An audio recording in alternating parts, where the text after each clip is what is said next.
Welcome back to Admit It with Alexis White. We are here with Lauren Gerard. Lauren, tell us a little bit about yourself. First of all, hello. Hello. Thank you for having me. Thank you for being here. I went to University of Virginia. I majored in psychology and media studies and was on the dance team there and did the NCAA Division I life. And currently, I am a professional dancer. I call myself a creative entrepreneur because I, at any one time, can have a million jobs. So where are you from?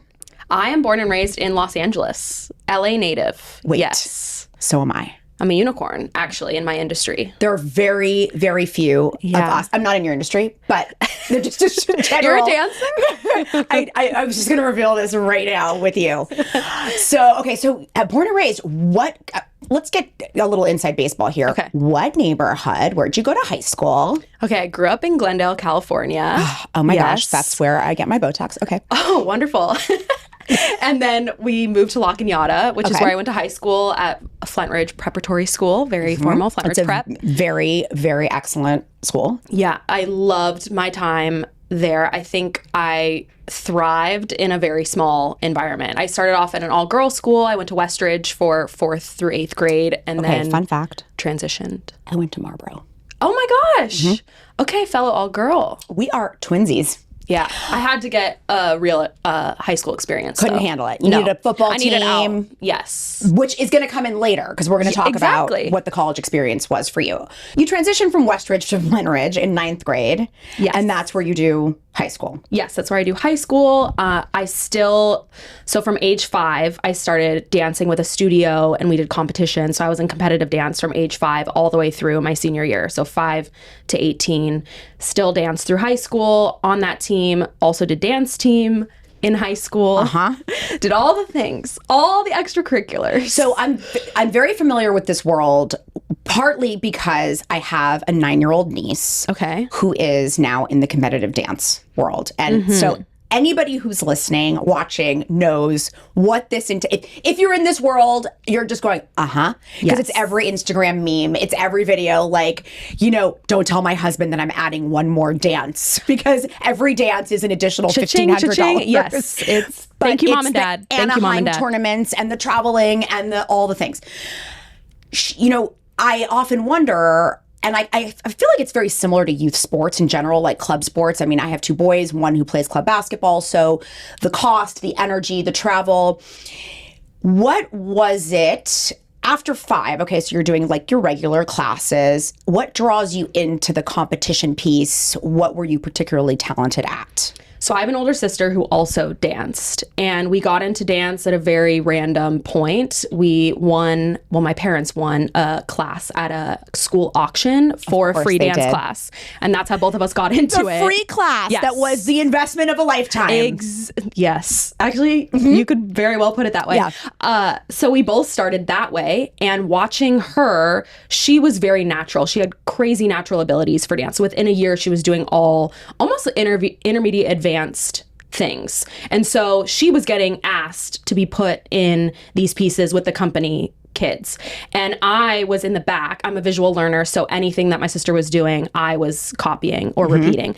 And I would learn literally her entire dance just from, I probably wasn't doing it very great, but energy-wise, personality-wise, everything was there. And so randomly, one of her rehearsals, I got asked to just go and do a solo and show how much I knew of the routine. Wow. And everyone thought it was kind of cute, funny, but then also surprised that I could do it. And then within a year, I was kind of put in my own solo. I think at age 6, I won a title as a little mini hip hop dancer. Very cute. Pull up the pics. I was going to say, can we like insert some video in here? Right? This is real. We're missing out on this. They're so cute. They're so, and that's a lot of work. I think when we have, what's the show? It's Cheer. Is that the show Cheer that's on? has Cheer, that Dance Moms. Like, we've all kind of been sort of indoctrinated. We've all been immersed in this world for quite a number of years now, watching this. When did you start traveling? What did that entail for your family? Like, give me the Travel started at age 6. We would go to 6 competitions a year. We would do community performances. My studio was really involved in the community, so I appreciated that. Nursing homes, community events, disabled adults, Christmas parties, things like that. But we were rehearsing and training 7 days a week. Wow.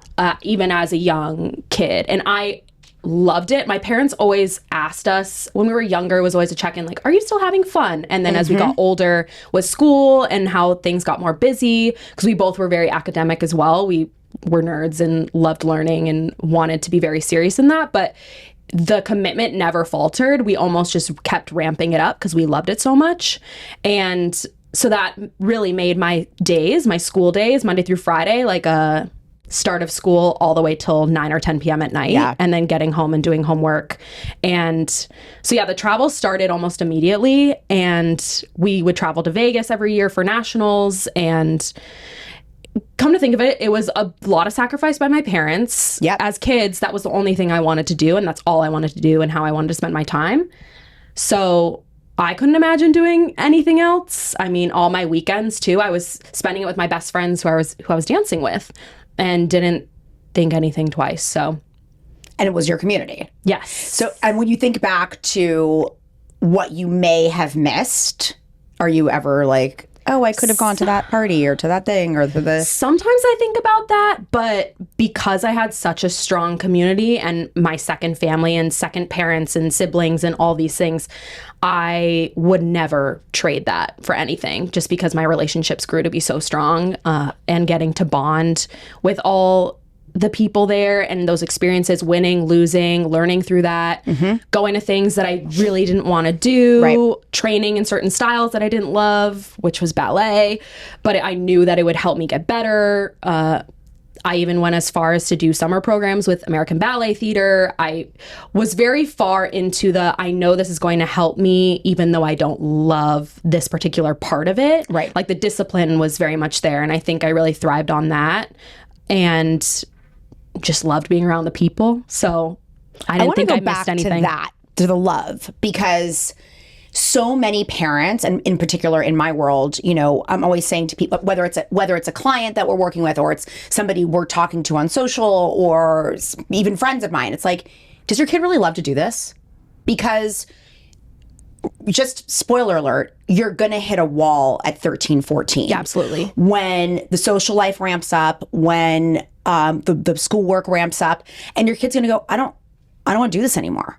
So the check-ins, I love the fact that your parents were so cognizant and, you know, just going, we're still good with this? Yeah, Probably they did it a lot. for their own, for their money. They're like, will you please hate this one day so I never have to spend another weekend in Orlando? For my dad, it was, please, can we go skiing? Can we go do anything else except be at a dance competition? Do I have to sit in the Marriott courtyard, you know, lobby every weekend? He had a full setup though. Newspapers, work, everything in the way back, and then that's what you have to do. But as a parent, when your kid loves something that much, it doesn't feel like a sacrifice. Like, my son surfs. That means that he's on a surf team every weekend for a full day, for the most part, barring weather or whatever. I'm gone. I spend 5 to 6 hours. I mean, and that to me is a lot because I work on the weekends or whatever, but he loves it and he's good at it. He loves it probably more than, you know, is he going to become a professional surfer? Who knows? Probably not. But his love for being out in the water, watching that, I'm just like, great. To me, it's an absolute joy to help facilitate that. So that's just kind of like the message to parents who are listening. I want them to remember that if your kid is doing a hobby that requires so much time, so much money, so much commitment, it is okay for you. You have a right to say, do we still love this? And also the kid has a right to say, I'm out. Yes. And I think I need to really pick my parents' brain about this because neither my sister nor I felt the pressure to continue going at the level we were going. We were always like the ones that were being asked, do you want to take it down? I don't know if that was just part of, we found something that we clicked with so much and we just couldn't be stopped. And so we didn't want the brakes to be put on, or if it truly was our parents were just making the environment like no pressure, no focus on winning. Like my mom was not a dance mom, even though she did. I mean, this is part of our story as well. She did own the dance studio at some point that we were dancing at. I'm sorry, wait. She pivoted careers. Yes. That's a whole other thing. So she got into it herself. She pivoted full careers. She had quit her job as a lawyer. And then within a year, my dance teacher had asked her if she wanted to go in on the business to open a new studio that we all went to. And so for my mom, it was kind of a bonus being around both of her kids all the time when she hadn't been, because she was a full-time working mom prior. So I think the balance as well of her being my mom, her being the business owner, I never felt like Abby Lee Miller pressure, which is a Dance Moms reference. That's really too bad. You should have felt that pressure. It would have been really good for your growth. Ooh, I probably would have quit immediately. Right. And that's another thing, guys. The pressure is very unattractive to a kid. Yeah. So I can't relate to that pressure, and I'm so grateful. But I did watch a lot of my friends get that parental pressure of them wanting to do better, or them having private meetings with the teacher because they think that their kid is the best, or wanting them to be in the front, or any of that. People. And then those kids burn out quicker and then never want to dance again, which is fine. It doesn't have to be a lifelong thing. But I think the love of dance and what we remember that childhood love to be, it would be wonderful if it lasted, you know, your whole life and you had good memories surrounding it. What you brought up about community and about discipline and about kind of learning to learn, learning to fail, learning to move through discomfort, all of these things that you get through a commitment like that. That's another thing.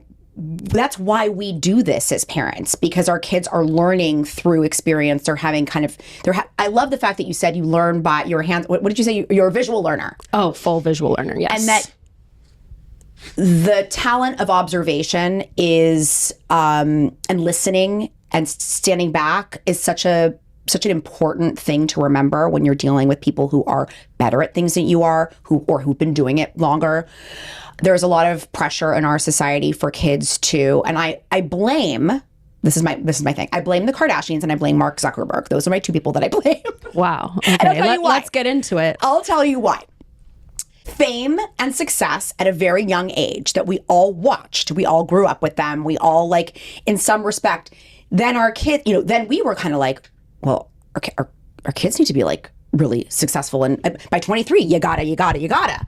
And I think that the kids themselves feel that pressure too, and they're still around. Like, and not that I'm not a fan. I'm a fan. I mean, but I do think that really changed the game, where you could be 25 and uber successful, or 21 and uber successful. That was the first person I ever saw, having grown up in the 90s, going, oh, because usually it was like the idea of being successful, you'd be like 40 and make some money and maybe have a family and maybe get a house. There was never this idea in our minds that you'd be like some sort of star by, unless you were like a Disney Channel person or something like that. So, but going back to the idea of why we get involved in these things, it's because it's a lifelong skill that you're going to bring to your job, or any job. It's like discipline, hard work, listening, observing. Yeah. So it's the growth we don't mindset. do it. Right.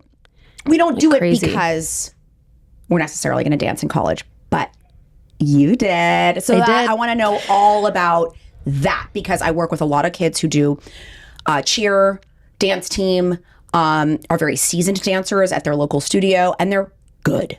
Yeah. But where do you go from there? Right. So I was lucky in having an older sister in kind of seeing the ropes of the college process. She knew very early on she didn't want to dance past high school. She was going to dance in college a little bit if the school she chose had a performance company, but she was done. And I was able to watch her and how she applied to colleges, which there are art supplements that you can provide. And so I did that, splicing together all the highlights and getting the awards that you've won and submitting that to colleges that will accept it. And that can be an added bonus to kind of show as a visual piece what you've been doing with all your time, and why maybe you don't have a list of 10 activities and maybe you're in 5. But I knew I wanted to dance in some capacity at my school, I decided I went to University of Virginia, which was a very big school compared to the small pond that I was at in high school, and wanted to go to a school with amazing academics, wanted the big sports situation, school spirit.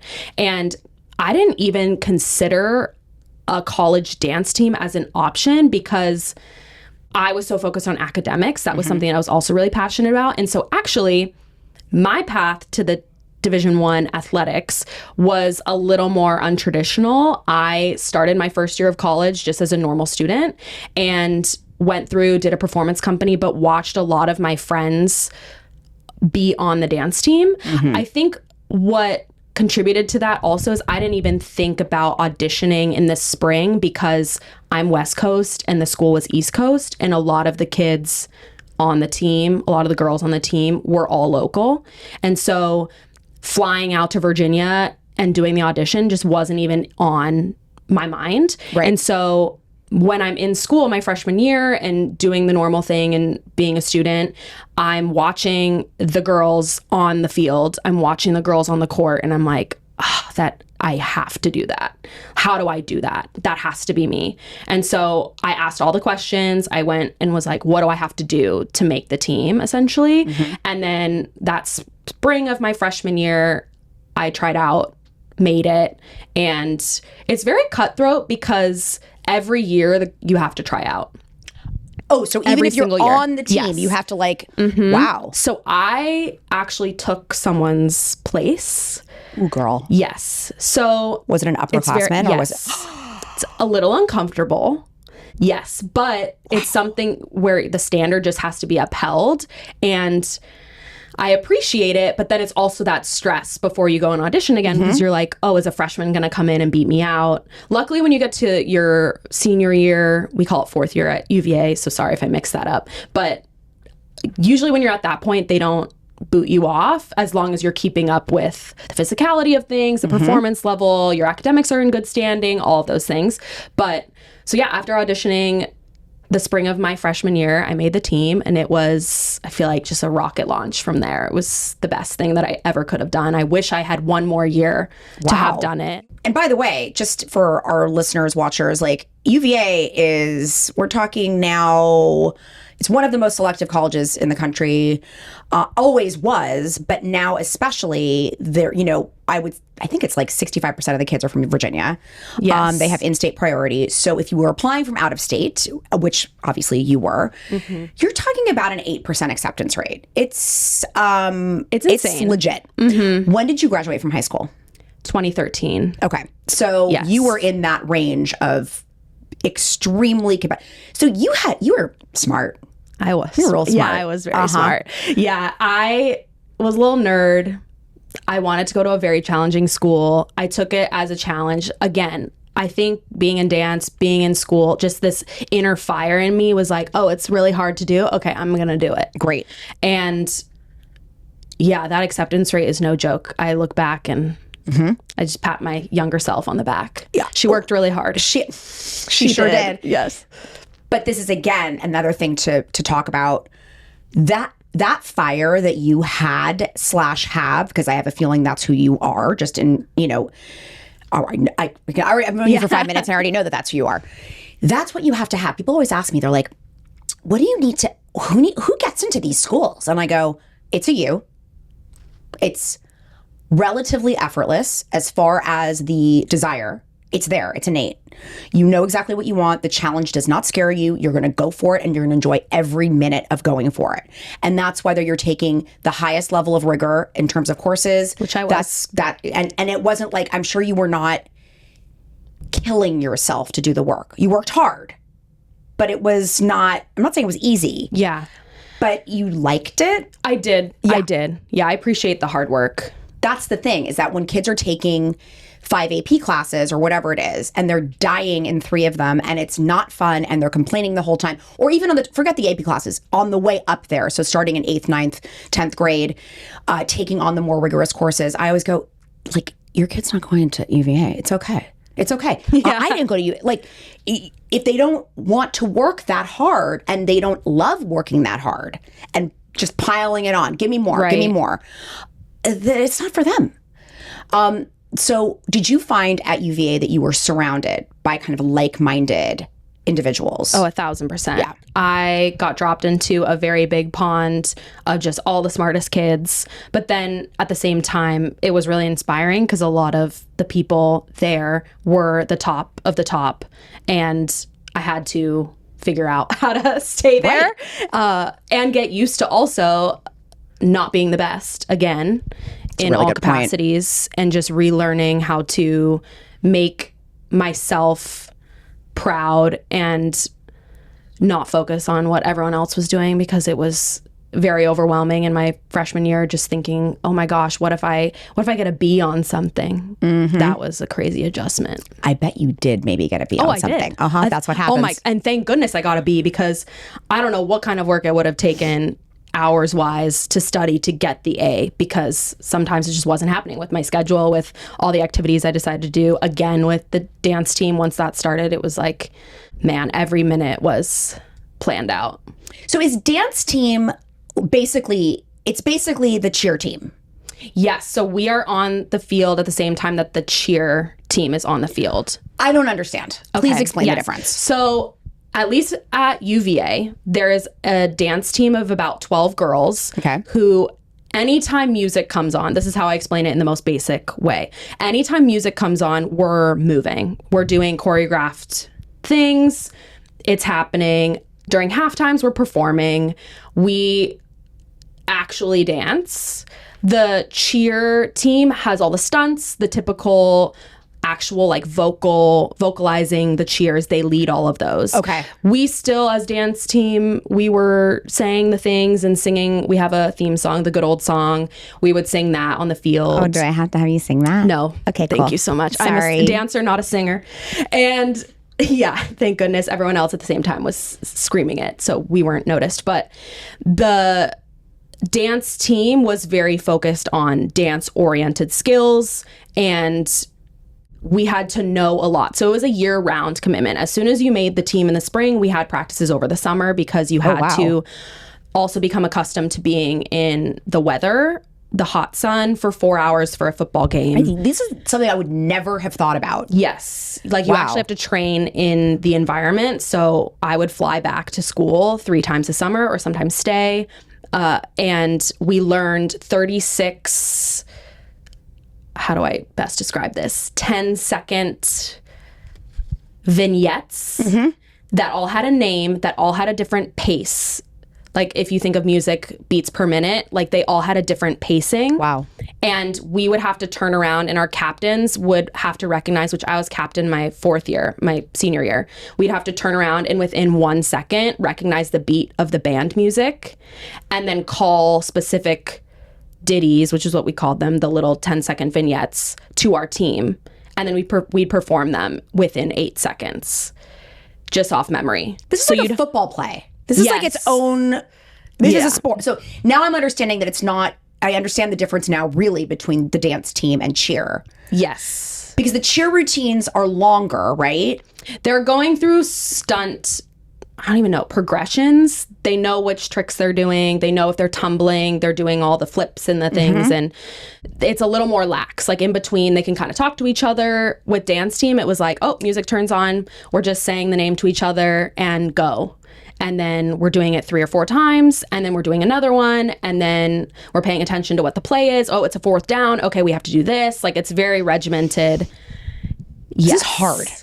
It was a lot of mental, which I loved and thrived in, but it also physicality wise was a lot. So we had things outside of obviously those games where we were having to do required workouts and submit workout logs every week. And so we had to be in the gym outside of our practice times. And it was a lot of discipline again. Yep.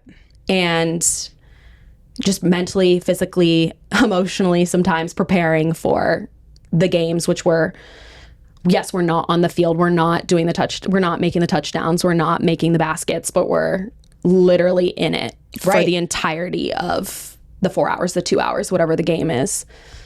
That is wild. And really fun. And really, really fun. See, look at that. That's the thing. Really fun. Yes. Yes. When it's not fun anymore. you made a good point about kind of the taking the classes or the teachers that you didn't love or the type style of dance that you didn't love or whatever.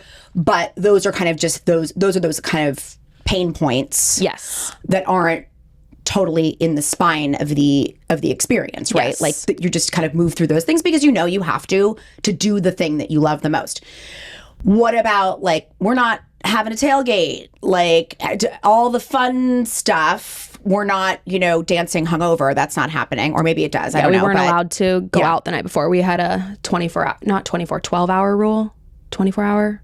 I'd have to go back and look at our handbook, but we weren't allowed to go out. If we were caught out or someone, quote unquote, reported us, or they always knew. Your whole life surrounds the sport that you're doing, and that means social life as well. And there are sometimes, I think when I was in it and my 6 a.m. alarm was set and all my roommates are going out and having the traditional college experience in that sense. I'm sure they loved you with that alarm. I was very nice, was just exit the room very, very quickly. But when that was happening, that was annoying. And I felt in that moment that I was missing out. But when you zoom out and you think bigger picture, what I got from it, the relationships, my teammates that I'm still really close with, I would do it again 1,000%. But yeah, in those moments, you're like, oh, I have to miss this. I have to miss this. It's a list of maybe you have to miss a lot of things. Yeah. What was your major? I was psychology and media studies, and I did a concentration in media policy and ethics. So I didn't think with my dance team schedule I would be able to double major, but I just by like dragging it in, I was able to secure it. There was a lot of that as well. Things that I expected from my college experience, I had to shift a little bit. So I wanted to study abroad. I couldn't do that because we're in a year-round sport. Right. So I was able to squeeze in between our 2 summer practices a 6-week stint in Europe. I was in Madrid, Spain, which was really fun. Sounds amazing. And my double major, I barely got pushed through. There were some classes that I really wanted to take that I couldn't because we were never allowed to schedule classes during our practice times. So there's a lot of just shifting around and shifting my expectations, my priorities, but ultimately it all worked out the way that it was meant to. And I loved my classes and getting to be at a big university like that, a big research university, and still had my academic goals satisfied as well as obviously the external activities. One of the things that I often get confused about in admissions, like when counseling people, and often the families already are in this, but if they have kids that are dancers or they have a child that's a dancer, and they'll often say to me, well, will it help them to be on the dance team? Do we go that route? I've always looked at it as almost similar to recruitment with sports-ish, kind of like, let's say you're a strong basketball player, you're a strong tennis player or whatever. You're not necessarily being hardcore recruited, but maybe some D3 schools are looking at like that sort of thing. How does it go? Because obviously for UVA, you auditioned when you were there. Yes. Were there other schools that had a process before the acceptance that would have helped you? Yes. So I think most schools for dance teams will have their auditions in the spring, and the ones that get the information, if they're not local to wherever the school is and they're close, like they get their acceptance early on and then they can audition after. If they apply early to the school and end up getting in, like early action or early decision, and then they know for sure that they're attending the university, then they usually can attend pretty quickly that audition, because you have to be an accepted student to be able to audition. At least at UVA, you had to have been accepted already. It was too close for me to even think about it once I got accepted and when the audition was. But most places, yes, it happens before you go to school. So then the intention when you're applying to schools about being on a dance team, I'm not sure carries as much weight as I'm a wonderful basketball player or football player, or because the sports that bring the school the most money, they're probably going to prioritize those admissions and those kids and get those in faster. But with being on a dance team, yes, there are really competitive dance teams like University of Michigan, Minnesota, that compete on a national level. And so it is kind of a school pride thing where they're they competing need to outside of like what's happening in the games, and that they actually got it. So we never competed, which I was thankful for, because I got maybe 2 months of normalcy after the season was done, the basketball season was done. But schools that have more intense dance teams would have probably, I can't speak from experience, but would have more of an advantage for a kid to say and declare that, okay, I'm going to audition for this team. Right. This is my credential for it. I've been dancing this many years. Maybe they've already contacted the coach. Maybe they've gone to a clinic. The additional like resume, video. Yes. Like I know UVA has that, don't they? Don't they have an additional artistic? They have an art supplement, which I submitted. If you want to do it, yes. Even if you're not applying as an art major, and I think that Vandy has that too. Yes. So basically, if you are a creative in any respect, I always say like submit the portfolio. Yeah, why submit not? the short film, submit the whatever, because it's just going to add more dimension to your application anyway. And yes, certainly if you've contacted the coach. Are dance teams part of the NCAA? We were, yes. Okay, so you can't contact a coach, or a coach can't contact you. Basically, there are different NCAA rules about whether or not you can start reaching out to coaches or whatever. So, or they can reach out to you. I didn't really know that dance team coaches did that until I actually had a coaching session. People can book coaching calls with me online with a girl from Canada who was being recruited to the University of Michigan team.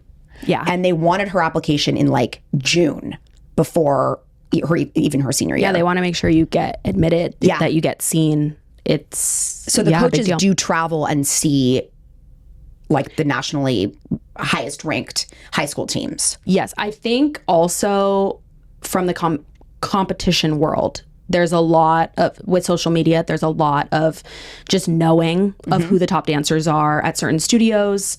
It's so much easier now to just flip on Instagram and see who is doing what. Yeah, it's a digital resume for my life, and you learn to love it. Still learning to love it. Speaking of that, what are you doing now? What's on the agenda? Yeah, so I am still performing as myself, as dancer. I have an agent and get sent on to auditions. I'm also really passionate about assisting choreographers, so I do a lot of assistant choreography. I, for the past 3 years, been working with Kids Bop and doing their national tours. They're going international in a couple days. I have a friend who sings for Kids Bop. Oh my gosh. Yes. We'll have to connect and see who we know. Yeah, so doing choreography for that 90-minute stage show is really fun and really rewarding. And I also work with other choreographers closely, do personal assisting, kind of a jack of all trades. I have my yoga certification. I teach yoga. What else? Work production. So you're in the performance space. Yes. You found a professional career doing what you love. Yes. All right, Lauren, now we're going to launch into my favorite part of the pod, which is the Admit It segment. Ooh. I'm going to ask you a few questions that are going to require you to admit how you feel about something. Okay, so admit it. Do you think all of that hard work at UVA, all of that, sweat, I'll call it just sweat, all that sweat. It's a lot of sweat. All that sweat was worth it versus launching straight into your creative career and maybe either going to a conservatory or not going to college at all? Oh, 1,000%. I would double down and go back to college immediately before doing a creative career for me. I think that all the skills, the communication, the critical thinking, the just leading a team. Right. I am part of a lot of creative teams, and the feedback that I consistently get is that I have an edge that they're not used to working with. And I think a lot of that comes from all the things, all the lessons, all the growing up that I did in school, and also just being forced to be in different environments, in the classroom, outside the classroom, extracurriculars. I was in a sorority and president of my sorority, just managing big groups of people, I think, and managing personalities. I think that's the biggest thing. There's a lot of egos, there's a lot of personalities in the creative world, and just being able to respectfully handle a lot of those is a huge asset that I bring to a lot of teams. So yes, I admit I would go to college again in a heartbeat, but I know that's not the path for everyone. So I acknowledge that you can make it to the creative way or the creative life any way that you want. But for me, yeah, hands down. And number 2. Okay. Admit it. Would you be okay with your 5-year-old daughter launching her dance career? Abby Lee Miller style. Abby Lee Miller style. I would. I'm a big proponent of do what you love. And if you truly want to put the time into the thing that you love, then 1,000%. If my kid told me they wanted to be a professional javelin thrower, shot putter, whatever, if they wanted to go into college and do track or any sport, I would say to do it. I would also tell them and level with them the amount of determination and grit and sacrifice that goes into it, but that if they love it and they want to put in the work, that they should absolutely do it. What a good mommy. I know. All my future kids out there. I'm coming for you. Just wait. Exactly. Thank you so much for your time, Lauren. You've given us such a good perspective on so many. You're very wise. This UVA education is really paying off, Mom and Dad. I'm just saying. Yes. I'm just saying. Thanks for tuning in to Admit It with Alexis White. If you're working on your college applications and want guidance every step of the way, visit alexiscollegeexpert.com to find resources and support tailored for you. For even more tips, stories, and college insights, make sure to follow me on TikTok and Instagram @collegeexpert. Until next time, good luck, and remember, you don't have to do this alone.